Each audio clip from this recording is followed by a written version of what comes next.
Hello दोस्तों, तो कैसे हैं आप सब। आई होप आप सब अच्छे होंगे। मैं हूं आपका AK एंड मैं आज एक न्यू इन्फॉर्मेटिव वीडियो आप सबके लिए लेके आ गया हूं। तो भाई लोग, सऊदी के न्यू लेबर लॉ के अकॉर्डिंग जो भी गैर मुल्की लोग हैं या फिर जो भी बाहर के लोग हैं सऊदी के अंदर काम करते हैं, वो अपना नकल कफाला या ट्रांसफ़र या फिर अपना जो स्पॉन्सरशिप है वो अपना चेंज करवा सकते हैं कीवा प्लेटफॉर्म के थ्रू। तो भाई लोग, सऊदी के न्यू लेबर लॉ के अकॉर्डिंग जो भी लोग बाहर के लोग सऊदी अरेबिया में काम करते हैं, वो अपना जो ट्रांसफ़र है, जो अपना नकल कफाला है या फिर अपना जो स्पॉन्सरशिप है वो अगर चेंज करवाना चाहते हैं, ट्रांसफ़र करवाना चाहते हैं, तो वो कीवा प्लेटफॉर्म के थ्रू करवा सकते हैं। ठीक है, इस टॉपिक पर मैंने पहले भी बहुत सारे वीडियोस बनाए हुए हैं, वो आप जाके चेकआउट कर सकते हैं। अभी जो कीवा का न्यू अपडेट है, अपडेट के बाद में बहुत सारे चेंजेस हुए हैं इस जो सिस्टम है, ट्रांसफ़र का पूरा प्रोसेस है उसके अंदर।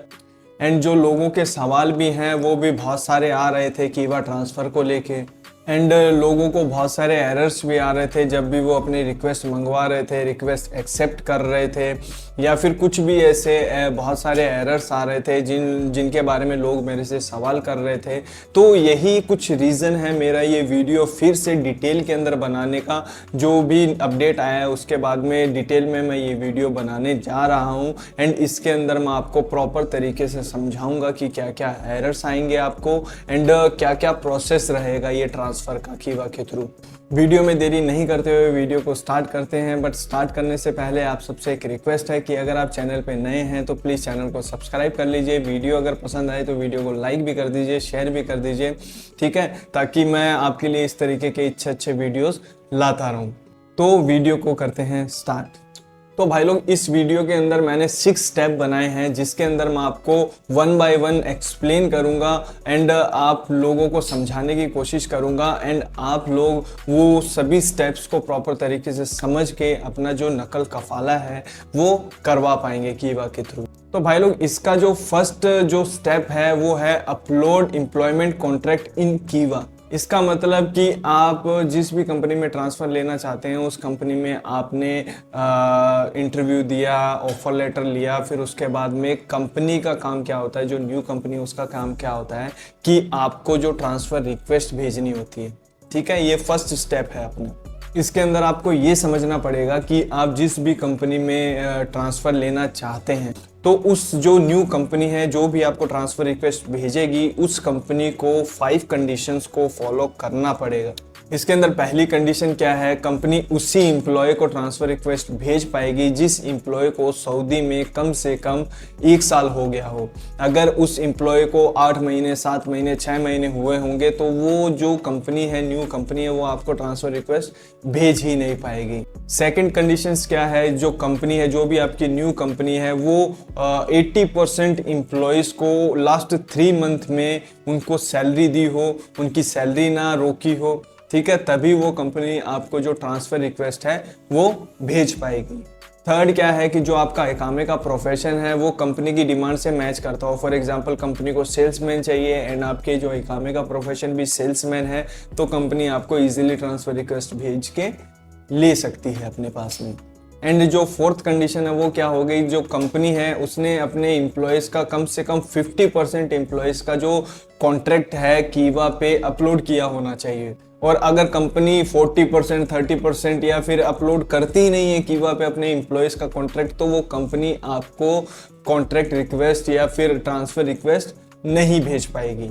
एंड फिफ्थ एंड लास्ट क्या है कि जो कंपनी आपको ट्रांसफ़र रिक्वेस्ट भेजने वाली है वो रेड में नहीं होनी चाहिए, उसका जो स्टेटस है वो ग्रीन होना चाहिए, तभी वो आपको ट्रांसफ़र रिक्वेस्ट भेज पाएगी। अगर कंपनी इन सभी कंडीशंस को फॉलो करती है या सभी कंडीशंस को मैच करती है एंड कंपनी आपको अगर ट्रांसफ़र रिक्वेस्ट भेज देती है, उसके बाद जो आपके कीवा के ऊपर जो एरर शो होगा वो क्या होगा, पेंडिंग फॉर लेबर अप्रूवल। ठीक है, वो मैं यहाँ पे भी शो कर देता हूँ किस तरीके का एरर शो होगा आपको। यहाँ पे अपना फर्स्ट स्टेप कंप्लीट हो जाता है जिसके अंदर कंपनी ने आपको ट्रांसफ़र रिक्वेस्ट भेज दी। अब बढ़ते हैं सेकंड स्टेप पे। सेकंड स्टेप क्या होगा, जॉब ऑफर और कॉन्ट्रैक्ट एक्सेप्ट इन कीवा। इसके अंदर क्या होता है कि जो न्यू कंपनी ने आपको जो ट्रांसफ़र की रिक्वेस्ट या फिर आपको जो कॉन्ट्रैक्ट है वो कीवा पे सेंड किया, आपके पास में 10 दिन का टाइम होता है कि उस कॉन्ट्रैक्ट को एक्सेप्ट करें या फिर रिजेक्ट करें।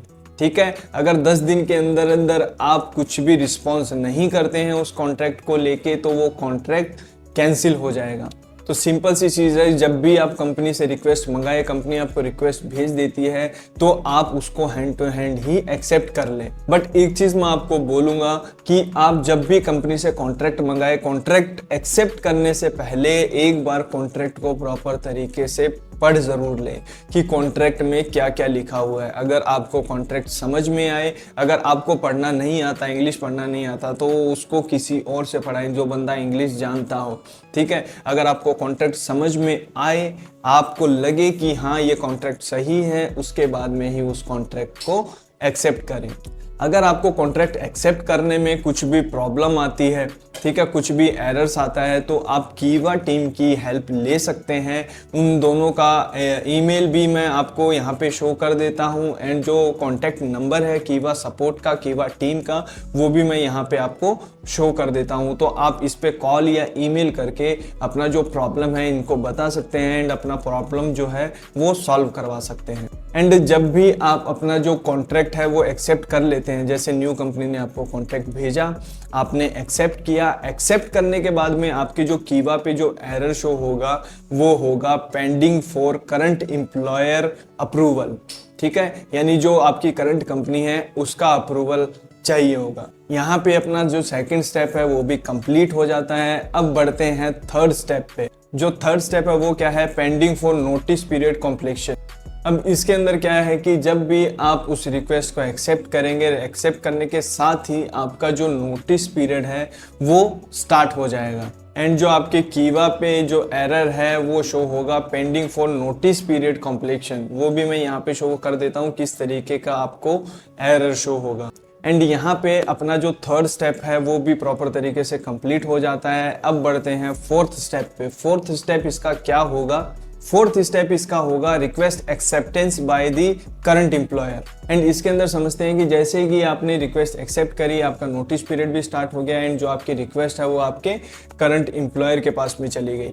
ठीक है, एंड उस रिक्वेस्ट को एक्सेप्ट करने के लिए आपकी जो करंट एम्प्लॉयर है उसके पास में 5 ऑप्शन होते हैं। फर्स्ट ऑप्शन क्या है आपके करंट एम्प्लॉयर के पास में कि आपके जो रिक्वेस्ट है वो डायरेक्टली वो अप्रूव कर देता है बिना किसी नोटिस पीरियड के। यानी इसके अंदर आपकी जो रिक्वेस्ट डायरेक्टली अप्रूव हुई, अप्रूव होने के बाद में न्यू कंपनी के पास में चली गई, कुछ भी नहीं करना, आपका 2-3 दिन के अंदर ट्रांसफर कंप्लीट हो जाएगा। ठीक है, फर्स्ट ऑप्शन ये आपकी कंपनी के पास में होता है, करंट कंपनी के पास में।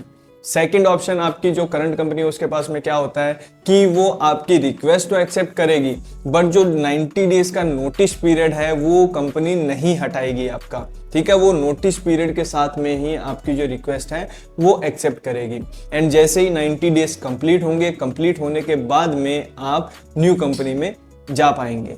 थर्ड कंपनी के पास में ऑप्शन क्या है कि वो आपका जो नोटिस पीरियड है, 90 डेज का नोटिस पीरियड है, उसको 60 डेज भी कर सकती है, 30 डेज भी कर सकती है। इस तरीके से डेज को रिड्यूस करके भी एक्सेप्ट कर सकती है। थर्ड कि कंपनी आपकी जो रिक्वेस्ट है उसको रिजेक्ट भी कर सकती है। अब रिजेक्ट क्यों करती है कंपनी, क्योंकि उसको रिजेक्ट करने के बाद में आपसे कुछ बातचीत करनी पड़ेगी, जो भी जस्टिफिकेशन है वो लेना होगा, इसलिए कंपनी जो रिजेक्ट कर देगी आपकी जो रिक्वेस्ट। एंड लास्ट जो ऑप्शन क्या है कि आपकी जो रिक्वेस्ट है, जो ट्रांसफ़र की रिक्वेस्ट है, उस पर कुछ भी रिस्पॉन्स नहीं देगी। ठीक है, ना वो एक्सेप्ट करेगी ना रिजेक्ट कर सकती है। अगर आपकी कंपनी डायरेक्टली ही उस रिक्वेस्ट को एक्सेप्ट कर देती है तो जो आपकी कीवा के अंदर जो एरर है वो अप्रूव्ड करके शो होगा। इसका मतलब आपकी कंपनी ने जो रिक्वेस्ट है डायरेक्टली अप्रूव कर दी है। और इस रिक्वेस्ट को, ट्रांसफ़र की जो रिक्वेस्ट है, इसको अप्रूव करने के लिए आपकी जो करंट कंपनी है, आपका जो एम्प्लॉयर है, उसके पास में 14 डेज का टाइम होता है एंड 14 डेज के टाइम के अंदर अंदर उस रिक्वेस्ट को एक्सेप्ट या रिजेक्ट करना पड़ेगा उसको। और जो कंपनी है, आपकी करंट कंपनी है, उसको 14 डेज के अंदर अंदर कोई रिस्पॉन्स नहीं देती है, तो आपकी जो कीवा के अंदर है वो जो एरर शो होगा, ऑटो कैंसिल करके एरर शो होगा। इसका मतलब कि जो आपकी रिक्वेस्ट है वो ऑटो कैंसिल हो गई है, क्योंकि जो कंपनी है उसने 14 डेज के अंदर कोई भी रिस्पॉन्स नहीं दिया है। और अगर आपकी करंट कंपनी उस ट्रांसफर रिक्वेस्ट को रिजेक्ट कर देती है तो आपकी जो कीवा के अंदर वो एरर शो होगा, request rejected by the current employer show होगा। और अगर आपकी जो कीवा पे है नोटिस पीरियड या फिर रिमाइनिंग डेज करके कुछ शो हो रहा है, तो इसका मतलब आपकी जो कंपनी है उसने जो आपकी ट्रांसफ़र रिक्वेस्ट है वो एक्सेप्ट कर ली है, बट जो नोटिस पीरियड है उसके साथ में उसने जो आपकी ट्रांसफ़र रिक्वेस्ट है एक्सेप्ट करी है। इस कंडीशन में क्या होगा कि आपका जो नोटिस पीरियड है उसके डाउन में आप देखेंगे तो रिमाइनिंग डेज आपको शो होंगे, वो 80 डेज भी हो सकते हैं, 60 डेज भी हो सकते हैं, 90 डेज भी हो सकते हैं। ठीक है, अगर इस तरीके का शो हो रहा है तो इसका मतलब आपकी कंपनी ने आपकी जो रिक्वेस्ट है वो एक्सेप्ट कर ली है एंड नोटिस पीरियड आपका स्टार्ट हो गया है।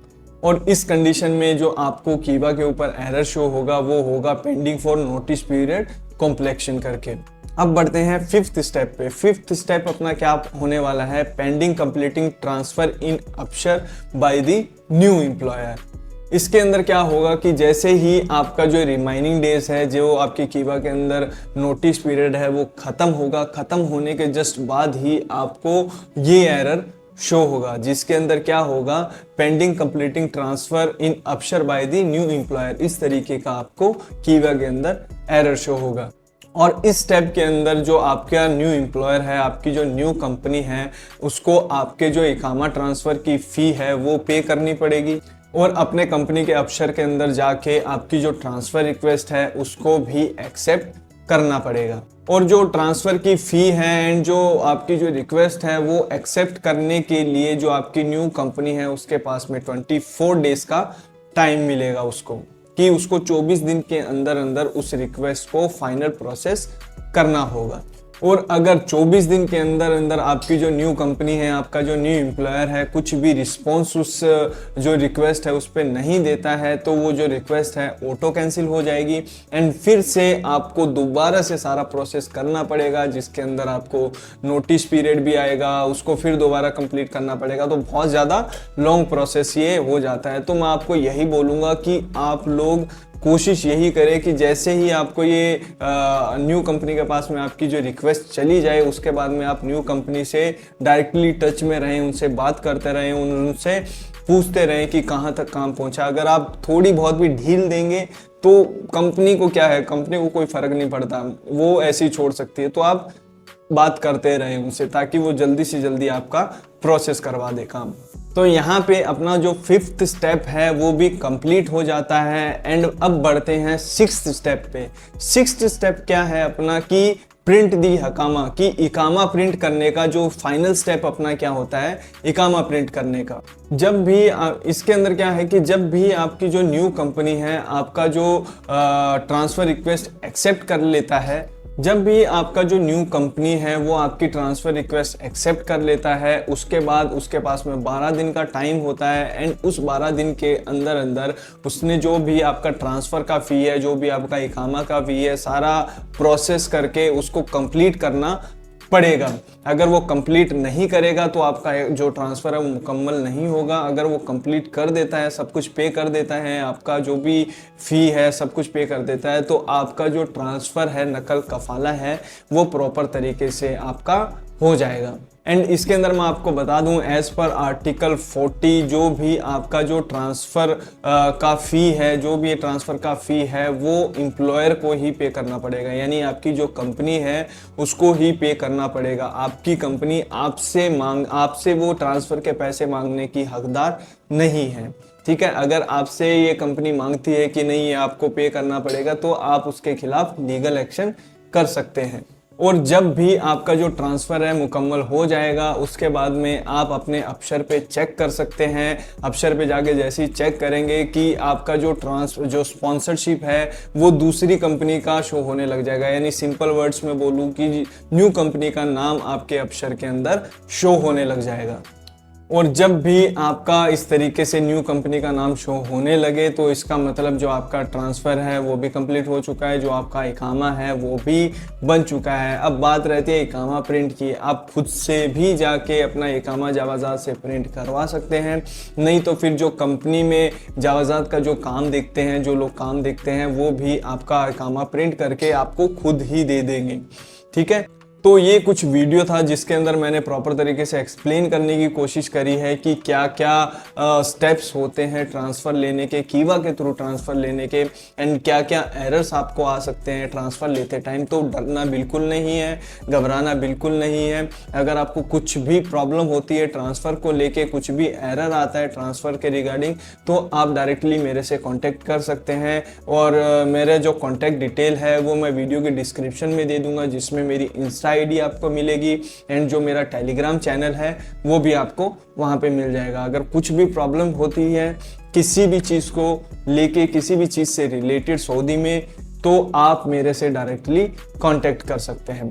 ठीक है, तो ये कुछ अपना वीडियो था। वीडियो को यहीं एंड करते हैं एंड मैं मिलता हूँ आपसे किसी नेक्स्ट वीडियो में, किसी नेक्स्ट टॉपिक पे। तब तक के लिए बाय बाय, टेक केयर, अल्लाह हाफिज़।